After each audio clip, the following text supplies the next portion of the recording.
Hello and welcome to another Jim Kleiber show. Today we are live as we have been for the last episode 23, 23 days of the week. And it is September 16th, 2020, Wednesday. What to talk about today? Let's talk about the concept of one-way communication and the loneliness, perhaps, of one-way communication. So there's a phrase that I've heard very often on Twitter. It's called tweeting into the void.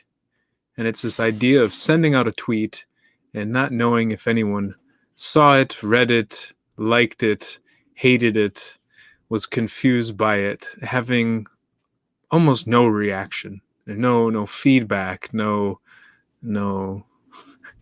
indication that there are other people out there that are hearing this thing or reading this thing.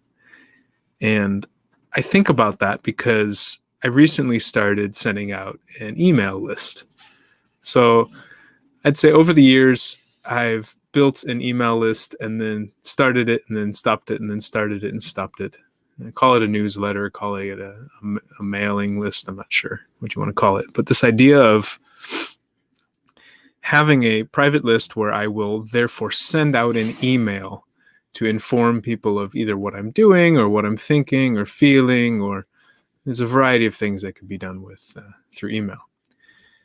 But I've often had this reticence to using email in general because I prefer chat. I always preferred kind of the instant messenger, AOL instant messenger, or text messaging, or now it's WhatsApp. This idea of almost real-time synchronous communication with somebody. I send something out and then I receive an indication from them that they've either read it, how they feel about it, what it made them think, their reaction in almost real time. And I think one thing I have never really liked about email is that I send it out and I don't know what happens. I don't know if the person received it. I don't know if the person opened it. I don't know if the person read it. I don't know if the person liked it, hated it, felt angry. I have no, most of the time I have no clue as to what happens to it after I click send. If I'm lucky, I'll get a response. And this is sending an email to one person. If I'm lucky, I'll get a response in a relatively short time to know that the person got it. Funny enough, commenting on this right now, I'm thinking I should probably respond to emails more quickly because of how anxiety-laden it can be when I send out an email and people don't respond. So, so on that note, maybe this conversation is helping me realize by realizing the pains of being the sender, I can try to alleviate some of those on the receiving end. But yeah, so I don't like sending a lot of emails one-to-one just because of that pause, that delay, that uncertainty of whether something lands with the other person or not. And I think I feel this strongly when I send out an email to a list. Now, at this point, my list is quite small. It's 40-something people. It's really small. And part of that is because I haven't been consistent with it. And so I sent out an email, would have been Friday last week, 2 emails, one giving kind of the summary of what I had done in the past year, because I've been pretty much quiet from that email list in the past year. And then also an email talking about how I was going to send 2 emails a week. One that was going to be the what am I planning to do during the week, and the other one is the what did I do during the week. And I think I sent out those 2 emails, and then on Monday I sent out what I plan to do this week. And I noticed that a good friend of mine unsubscribed from the email list. And honestly, it hurt. I was a bit shocked. I was like, that person unsubscribed? Oh, no, why? And so I reached out to her on Facebook and I said, listen, I saw that you unsubscribed. Honestly, I felt a bit hurt to see that, but I also understand people get lots of emails these days, overwhelming, blah, blah, blah. I don't know what's going on with your life, but I just want to say I still care about you and hope you're doing well. And she responded and told me that it was a bit frustrating because I do this a lot where I'll come out and I say I'll be consistent, and then I do it for a little bit and then I stop being consistent and I go into hiding, and then I come out and I say I'll be consistent again. It's kind of false promises in a way, and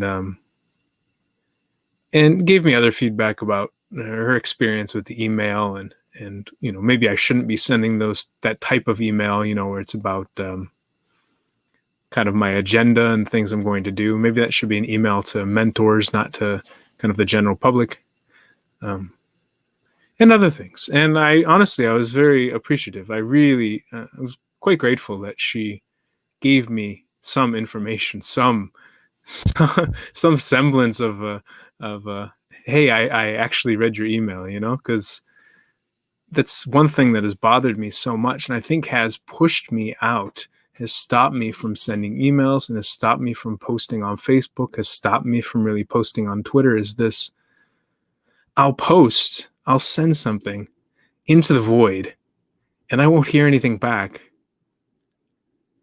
And I just kind of shrug my shoulders and go, oh, I guess nobody's listening, or nobody's hearing, or I don't know if they're listening. I don't know.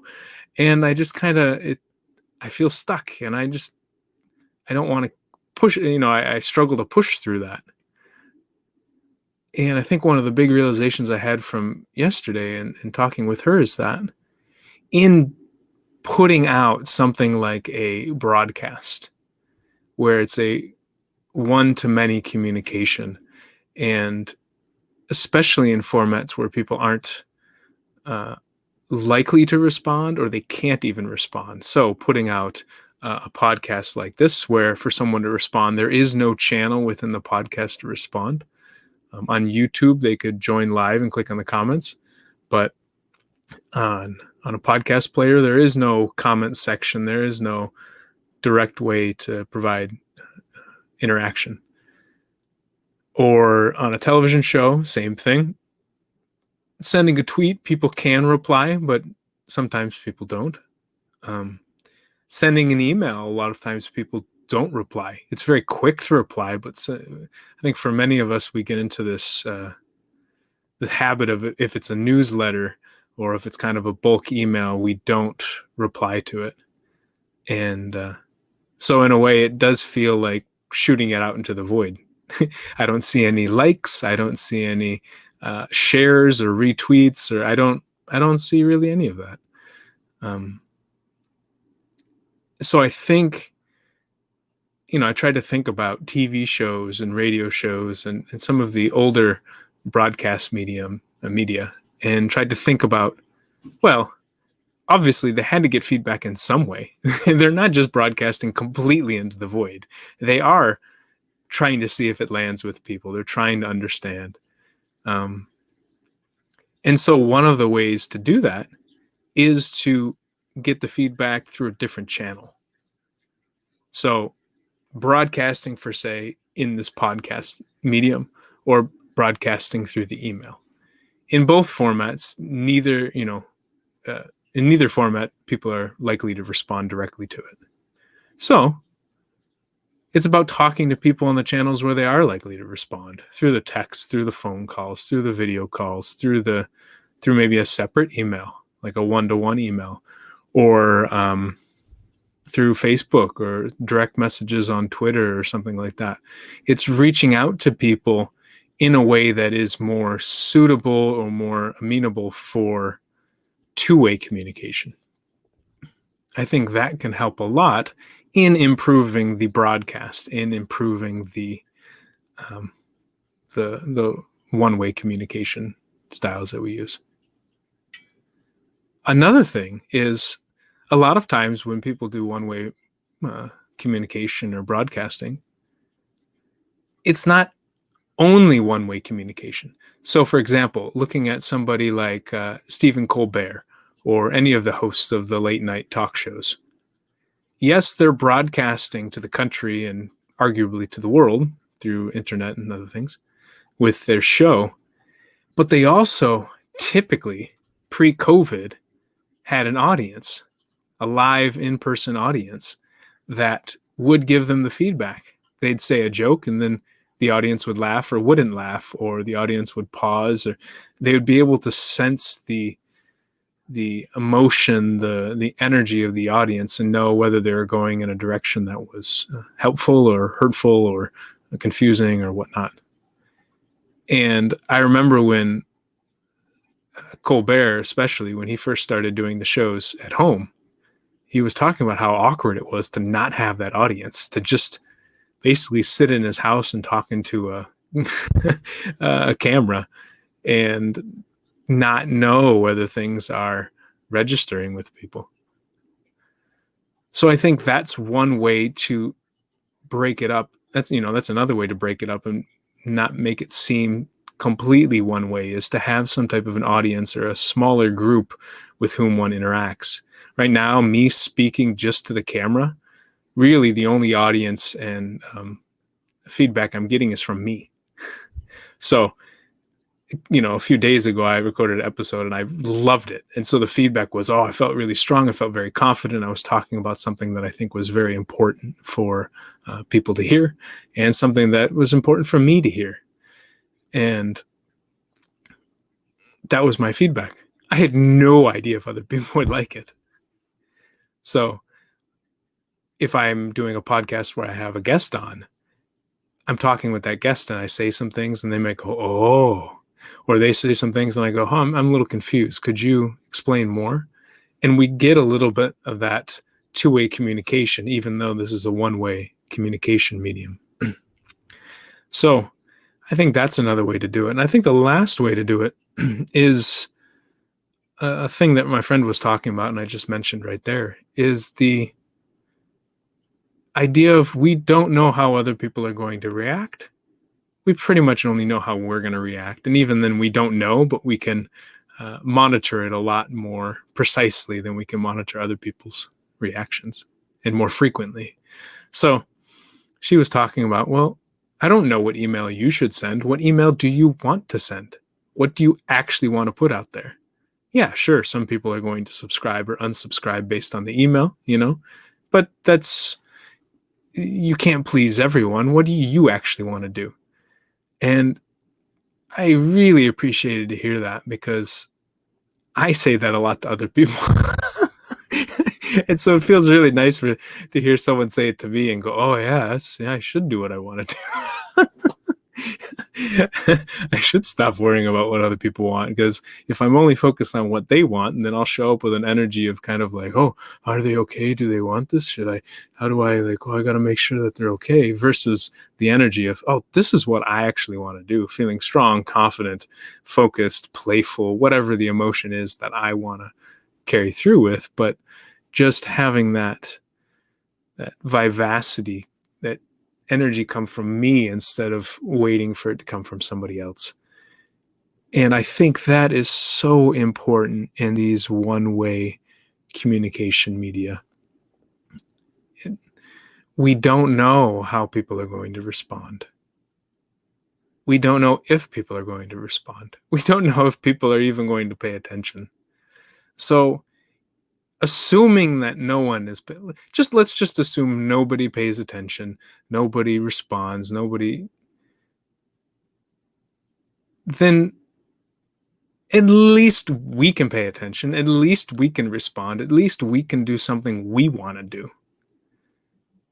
And it flows in line with this idea that I may have talked about before, this idea of trickle-down emotions, where how I'm feeling, other people are likely to feel.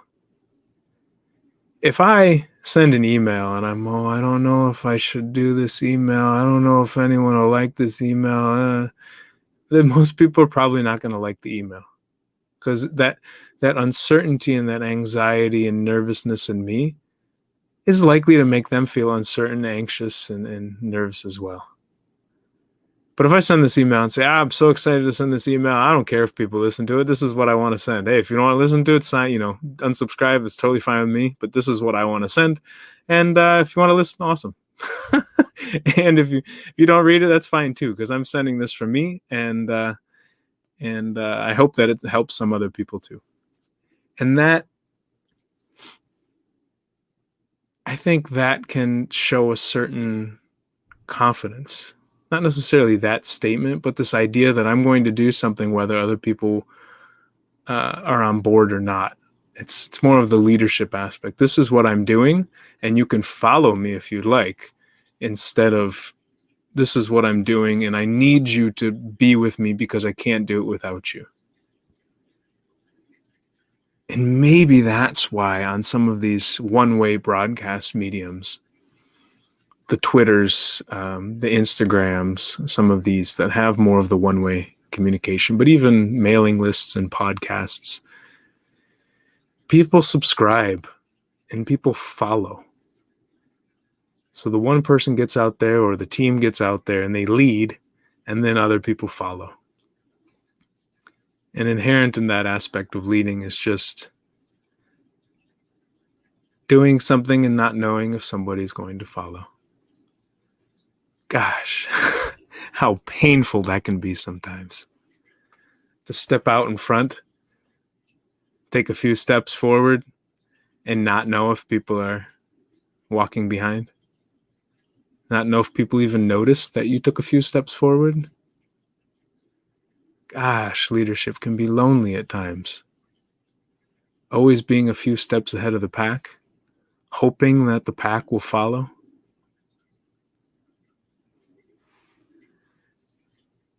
And if the pack doesn't follow, we can get even a few more steps ahead and be really far away from the pack and fear that the pack won't see us anymore, that they don't even know that we left. But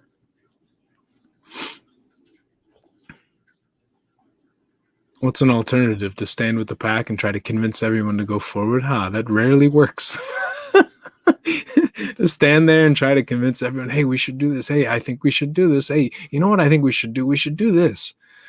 And most people go, no, that'll never work. Oh, why would you even want to do that? Oh, I'm not sure. Oh, yeah, okay.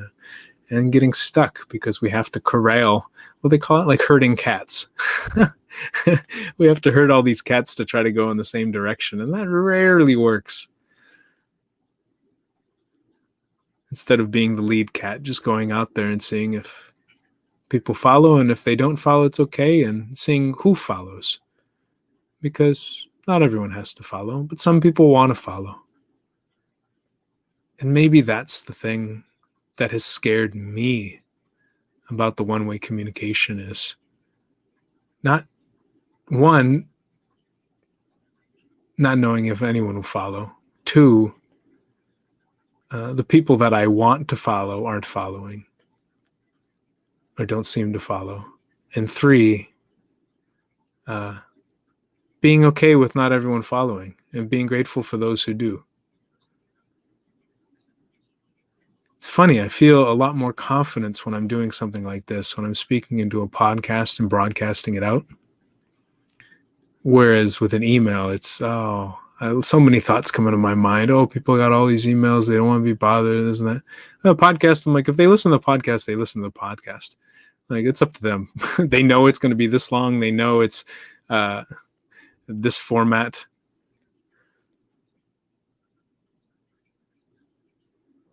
I find it fascinating, and I'm sure I'm not the only one.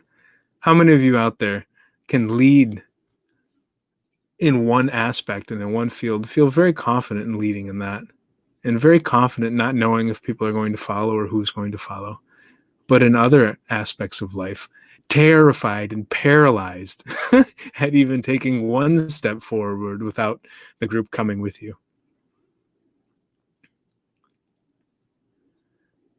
Yeah. I don't know. I think a lot of this is me just reflecting on some of the questions that my friend asked me. Why am I hiding? Why am I not consistent? Why am I... she asked some other questions I can't remember off the top of my head. But that first one, why am I hiding and not being consistent? And I think it's that. It's me stepping off into the void and feeling really sad and lonely that nobody's following along, or it doesn't seem people are following along, or it doesn't seem the people I want to follow are following. And so not quote unquote winning over those people I want to win over. My nose is super itchy. This beard is getting too much. So yeah, not winning those people over, and instead of just leading. There's a TED Talk by this guy named Derek Sivers. I hope I'm pronouncing it correct. And he talks about leadership using it's a metaphor of a guy dancing at a concert. He's dancing on the hill. You know, sometimes you can go to a concert and sit on the hill and watch it.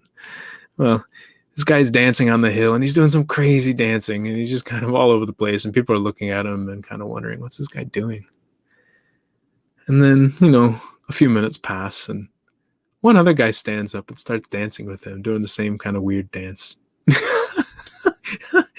And sooner or later, 2 more people, 3 people, 10 people, there's like 20, 30 people all doing this funky dance on the side of the hill watching this concert. And one of the lessons was that, I mean, it's kind of a tangent, but one of the lessons is that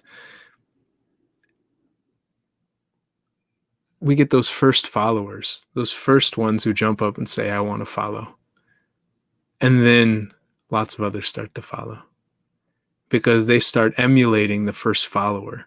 Because sometimes the leader is the one who's crazy. He's too far out in front. People don't want to emulate that person. They don't want to emulate the crazy person. But when there's a normal person who starts emulating the crazy person, then they can start to emulate the normal person. And he says it's really important to pay attention to those first followers, those ones who are having the courage to follow, or having the desire or urge to follow the leader who's taking a few steps off into the void. So maybe that metaphor or that image can help you and help me and others in sending things out into the void, not knowing how they're going to be received.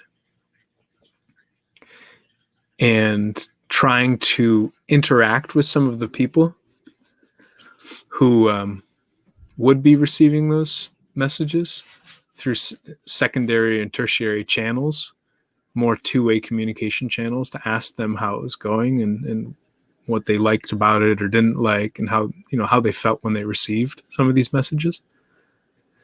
But also sending out messages that we want to send out, and feeling excited and confident to send it out, even if other people don't listen, even if other people don't watch, even if other people don't read, even if other people have no idea what we're doing, or if they do, they don't care about it at all. Because maybe they don't care about it right now, but maybe in the future they will. Especially with these recorded mediums. Who knows? Who knows? They may think this is... what's the term? Polycock? Is that the... I don't know. Hogwash. They may think this is absolute hogwash right now. But sometime in the future, they may go, oh, he was talking about this at that time? Interesting. This is super relevant to me right now. Because we go through different things in life, and we go through different channels and different experiences that bring us to different points, different desires, different challenges and struggles. I say all this, and normally I try to connect it a little bit into politics, and I just imagine, I'm talking about these things, sending out an email to 40-something people, or tweeting to a couple hundred followers, if I even have that many. I don't even know anymore. But to be a politician or a public figure and sending these things out to millions of people not knowing how they're going to respond. Hey, that requires just a simple act of communication leadership. I'm going to communicate first, and I don't know how people are going to respond, but I'm going to put it out there and sit in the awkward silence of not knowing whether people cared about the message or how they cared about the message. And back in the day, there were only a few media for us to communicate through. And today, with the Twitters and the TikToks and the Facebooks, I feel the Twitters, with Twitter, Facebook, TikTok, Snapchat, Reddit, all these other different platforms. There's lots of ways for us to communicate with the world, and not necessarily know how people are receiving it. And that uncertainty can at least scare me. I don't know if it scares you. And it scares me more as I think about being more and more of a public figure. And so why not practice it now?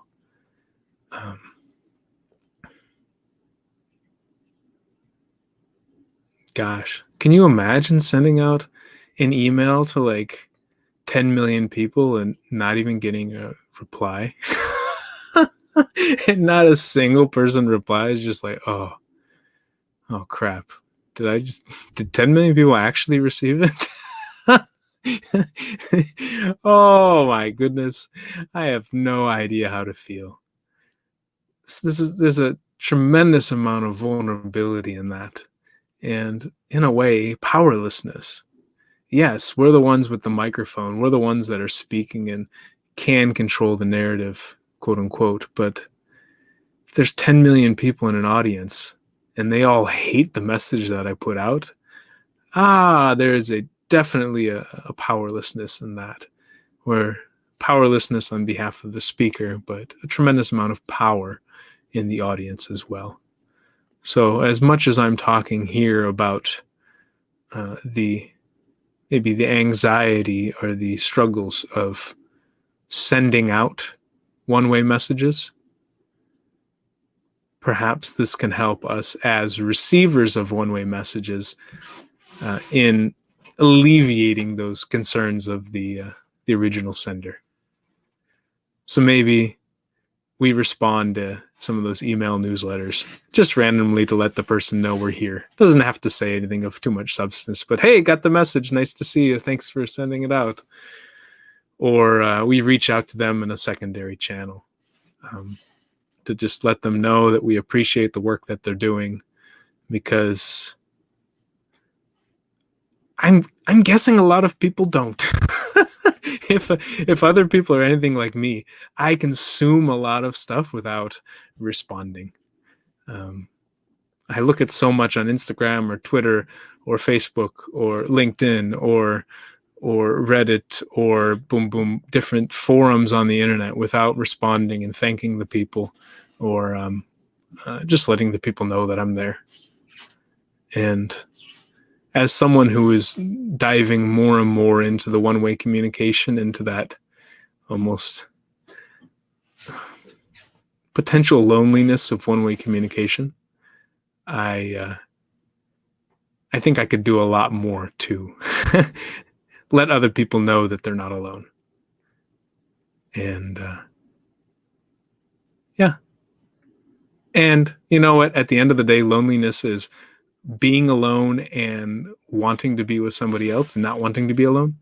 But we can also find a certain solitude in this one-way communication, a comfort in being alone and open for other people to join us, but not craving it or yearning for it, not being